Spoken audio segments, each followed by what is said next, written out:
दुनिया के विकसित देशों में कोरोना वायरस का कहर देखकर विकासशील देशों में कोरोना का आतंक किस कदर होगा, इसका अंदाजा हम या आप लगा सकते हैं। पूरी दुनिया में आबादी के मामले में भारत का स्थान दूसरे नंबर पर है। हम कह सकते हैं कि शिक्षा और स्वास्थ्य को लेकर भी जागरूकता की कमी है, लेकिन बावजूद इसके भारत के प्रधानमंत्री नरेंद्र मोदी की सूझबूझ और वक्त रहते ठोस कदम उठाने के फैसले ने भारत को कोरोना संकट से काफी हद तक बचा रखा है। 24 मार्च को पीएम मोदी ने देश में संपूर्ण लॉकडाउन की घोषणा की। यह लॉकडाउन 21 दिन तक चलने वाला था। कोरोना संक्रमण के मामले भी काबू में थे, लेकिन 30 मार्च 2020 इस तारीख ने देश में कोरोना की तस्वीर ही बदल दी। भारतवासियों के कोरोना के खिलाफ चल रही जंग पर एक कड़ा प्रहार हुआ था और इस प्रहार का नाम था तबलीगी जमात। दरअसल 30 मार्च को दिल्ली के लोकनायक अस्पताल में 34 लोगों को भर्ती किया गया, जिसमें 64 साल के एक व्यक्ति की उसी दिन मौत हो गई। डॉक्टरों को शक हुआ तो जांच की गई। रिपोर्ट आई कि मरने वाला शख्स कोरोना संक्रमित था। अब जरूरी था कि उसके ठिकाने का पता लगाया जाए, लेकिन प्रशासन को उसके ठिकाने के बारे में जो पता चला वो आगे के लिए बेहद खौफनाक था। जो सच सामने आया उसने कोरोना के खिलाफ हमारी लड़ाई को कमजोर कर दिया। दिल्ली के निजामुद्दीन इलाके में करीब 13 मार्च से तबलीगी जमात का मरकज चल रहा था, जिसमें करीब 2000 लोग शामिल थे। ये लोग न केवल भारत के अलग अलग कोने से आए थे, बल्कि मलेशिया, इंडोनेशिया समेत 10 अलग अलग देशों से आए थे। मरकज के ज्यादातर लोग मरकज से जा चुके थे। ऐसे में प्रशासन के लिए सबको ढूंढ पाना टेढ़ी खीर साबित हो रही थी। जमातियों को खोजने की मुहिम शुरू की गई, लेकिन हुआ वही जिसका डर था। ज्यादातर जमातियों की रिपोर्ट कोरोना पॉजिटिव आई।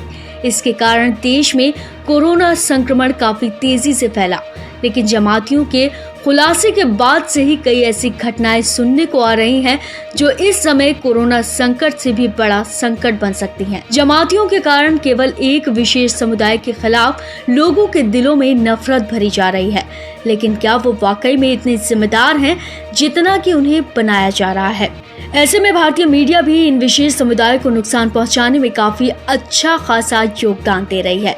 मीडिया ने जमातियों को कुछ इस तरह से लोगों के सामने पेश किया कि जैसे वो लोग ही संक्रमण फैलाने की साजिश रच रहे हैं। एक विशेष समुदाय ही है जो कोरोना को खत्म नहीं होने देना चाहता। मीडिया हो या सोशल मीडिया, ऐसे वक्त में सच को दिखाने के बजाय मुद्दे को पूरी तरह से तोड़ मरोड़ कर पेश किया जा रहा है, जो धार्मिक सौहार्द को पूरी तरह से नष्ट करने के लिए काफी है। कोरोना वायरस को विशेष समुदाय से जोड़कर दिखाने वाली मीडिया ने केवल चैनल की टीआरपी के लिए एक बहुत बड़ी बात को नजरअंदाज कर दिया। जमातियों और कोरोना को जोड़ने वाले ये क्यों नहीं सोच पाए कि अगर वो लोग कोरोना संक्रमित हैं तो उनकी भी मौत कभी भी हो सकती है। ये मीडिया की ही देन है कि गलती करने वाले कुछ लोग हैं और सजा सबको भुगतनी पड़ रही है। केवल कुछ जमातियों की बेवकूफ़ी के कारण पूरे समुदाय को गलत ठहराकर उन्हें प्रताड़ित किया जा रहा है। लेकिन क्या मीडिया की बातों में आकर ऐसा करना न्याय संगत है? हालांकि जमातियों के कंधे पर बंदूक रख धार्मिक भेदभाव फैलाने वाले विशेष समुदायों को टारगेट बनाने वाले लोगों का मोटिव आम लोगों की सुरक्षा नहीं है, बल्कि केवल खुद को हाईलाइट करना है। समय समय पर मीडिया की विश्वसनीयता को लेकर सवाल उठाए जाते हैं और मीडिया का दोहरा रूप सभी देख सकते हैं। सवाल ये उठता है कि जो कोरोना वायरस प्लेन के जरिए भारत पहुंचा है, उसे लाने वाले क्या विशेष समुदाय ही है? शायद नहीं। फिर कोरोना वायरस को फैलने के लिए विशेष समुदायों को टारगेट करने के पीछे कौन सी बड़ी साजिश है?